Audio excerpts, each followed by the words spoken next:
already know. So in part 2, we ended up with our arms down, and it's so that we can bring them up with the exclamation of Amarain, just like you did at the beginning of the song. So you're going to bring them up, and you're going to repeat the exact same thing you did before, the undulations down. 1, 2, 3, 4, 5, 6, 7, 8. We now have our hands down low. We're going to go into the snake arm, right, left, and we're still going to pause on the right, but this time I want you to point it a little bit more towards the audience instead of just your right. So when we go right, left, kind of think about taking it towards the audience.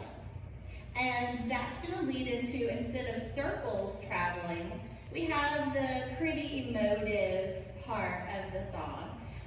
So we're going to start off here by doing some wrist circles. I think you can put about 2 wrist circles towards the audience, and then real dramatically bring that right hand and touch your left shoulder and kind of look across it.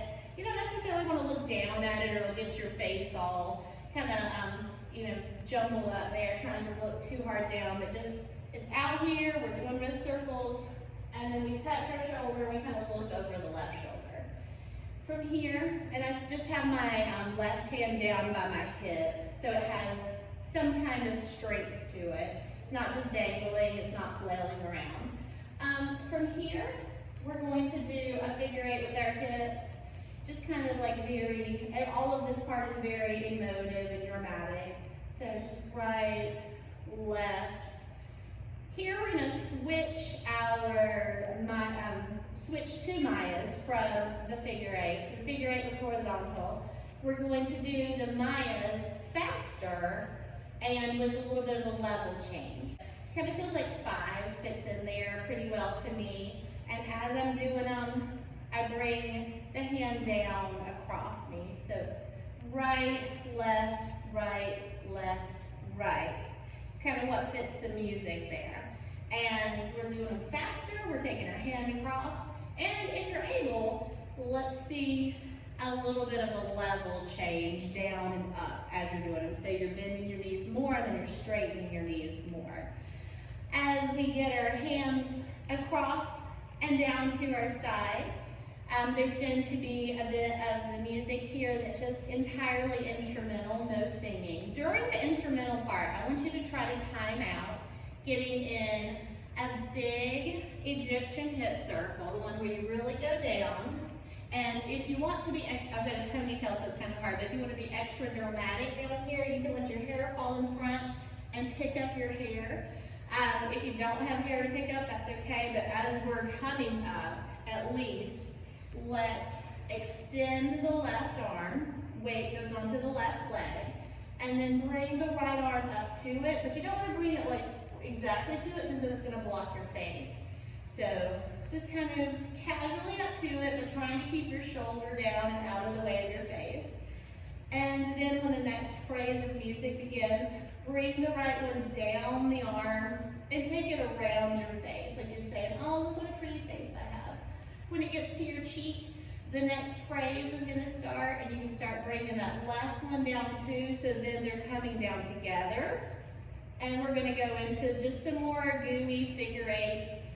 Everybody doesn't have to necessarily be exactly on the same with this, because it's just very emotive, but we're bringing everything down and just kind of wiggling it out a little, nice and slow. When your hands get down by your hips, you are keeping your hands there, following the hips, and then the music is going to start picking up when he starts saying the word for love, and you feel it building, and I want us to go into hip bumps on the first 4 beats that come up.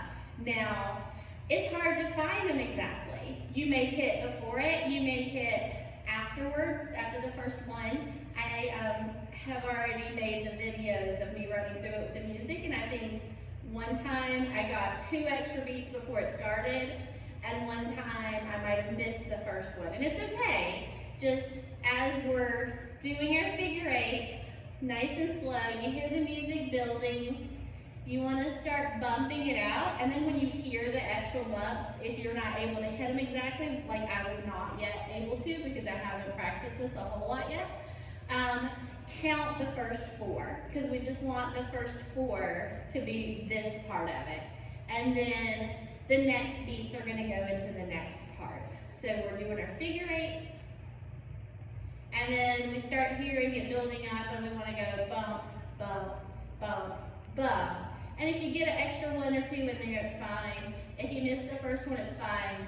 But keep in your mind the 1, 2, 3, 4, so that you're on track for the counts for the rest of it. So again, if you miss a little bit or you get in there too soon, it's okay, but just count when the actual beats start so that you know when the first 4 have passed. So part 3 started with the same thing we had done in part 1, but we ended our snake arm toward the audience.